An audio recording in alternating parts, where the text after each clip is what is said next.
Hi John, lovely to meet up with you once again and do some further work on your game. Quick recap on the key piece that we focused on during yesterday's session. We looked at what was going on through impact. What we were seeing was a much improved path of the hands when viewed from down the line. Setup, the weight wasn't really forward quite enough, the hips were back a little bit. The drill that we did sort of subsequently changed that a little bit anyway, so not too fussed about that at this moment in time. We were just looking at the situation where we were hitting the odd hook and a little bit of a sort of heavy one stroke, potential to thin it, so a few different issues in regards to low point and club face control. We can see what we looked at was that the body was stalling a little bit, the left knee was straightening a little bit too fast, and the right wrist was flattening out too fast through the hip. This can close the club face down. It can potentially, if the left wrist sort of flexes too much, shift the plane to the left and open the face to the path. So you can have a situation where you're getting both misses, quick left and big right. And we saw that as we went through, the overtaking rate was too high. So the key focal point for us was P8, when the shaft is parallel to the ground in the through swing. And we took a little look here at Grant White and the move that he would make. From the top, the left knee gets out in front of the left ankle, which is pretty typical of all good ball strikers. The left leg then straightens incrementally through the hip. And you can see that as you're coming through, there is no flashing at it with the hands. This makes the club face much more stable, controls the path of the golf club, keeping it consistent and constant, and also allows you to keep the radius of the swing nice and tight, the right wrist not flattening out too much,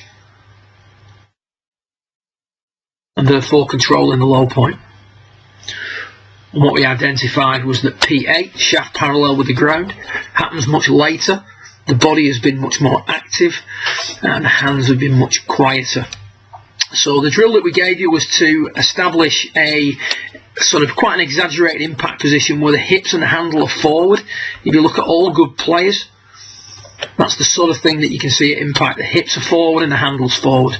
So we're going to preset that, is what you can see down there on the bottom right.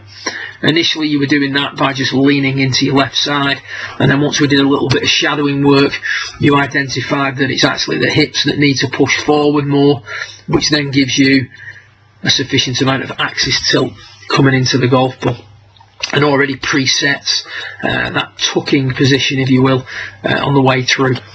Once you do this, you just make a little backswing and then swing through. You can see as you do that, the left knee is much more out in front of the left ankle at P6.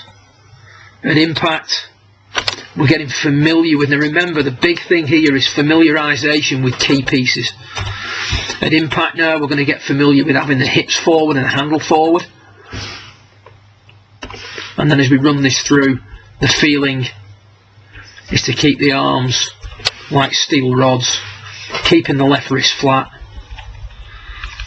rather than letting it collapse. So you can see there that P8 happens much later. The body is turning through the shot at a much more constant rate, and the club face as a result is not closing down as quickly. One of the things we did mention that was you were holding onto the flex a little bit in this lead leg. All you've got to do is get used to getting rid of that flex, and you'll soon learn to push up gradually through the hip.